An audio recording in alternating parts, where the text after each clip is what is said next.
యలమందరావు గోరుముట్ల యలమందరావు నాయబ్ బ్రాహ్మణ రాష్ట్ర వాద్య కళాకారుల సంఘానికి అధ్యక్షుడిని, జాతీయ బీసీ సంక్షేమ సంఘానికి రాష్ట్ర ఉపాధ్యక్షుడిగా,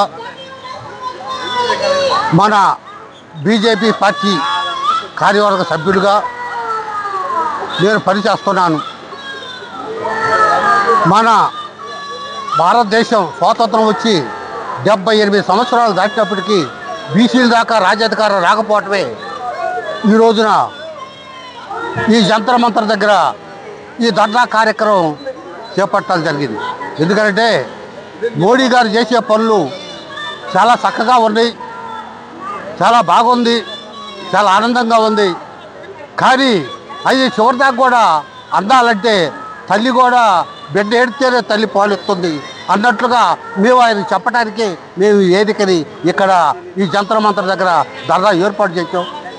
మా కోరికలు ఏంటంటే దాదాపు 139 కులాలు ఉన్నప్పటికీ ఇప్పుడు రాజ్యాధికారం చేపట్టలేకపోవటం, అది గుర్తించలేకపోవటం ఒక కారణం. ఇవాళ ఈ సనాతన ధర్మం అంటే ఈ సనాతన ధర్మానికి అందరికీ ఆ ఫలాలు అందుతున్నాయా లేదా ఆలోచించాల్సిన అవసరం మన మోడీ ప్రధానమంత్రి గారికి ఉందని తెలియపడటానికే ఈ ధర్నా కార్యక్రమం ఏర్పాటు చేయడం జరిగింది.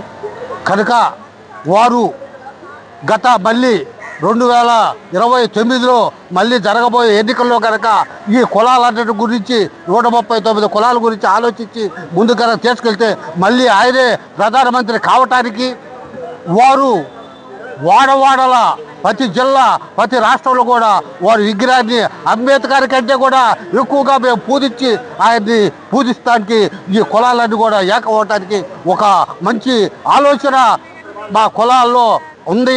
ఆయనంటే మంచి గౌరవం ఉంది. కనుక వారికి ధన్యవాదాలు తెలియపరుచుకుంటూ ఈ మీడియా వారికి, అమ్మ మీరు రాసిన రాతకి ఆనాడు బ్రహ్మ రాసినా ఈనాడు మీరు రాసినా ఏ పార్టీ అభివృద్ధి చెందాలన్నా ఏ సంస్థ అభివృద్ధి చెందాలన్నా మీరే మూల కారణం. కనుక ఈ కులాలన్నిటికీ కూడా మార్గం చూపిస్తారని మీడియా వారికి ధన్యవాదాలు చేస్తూ తెలియపరుచుకుంటున్నాను.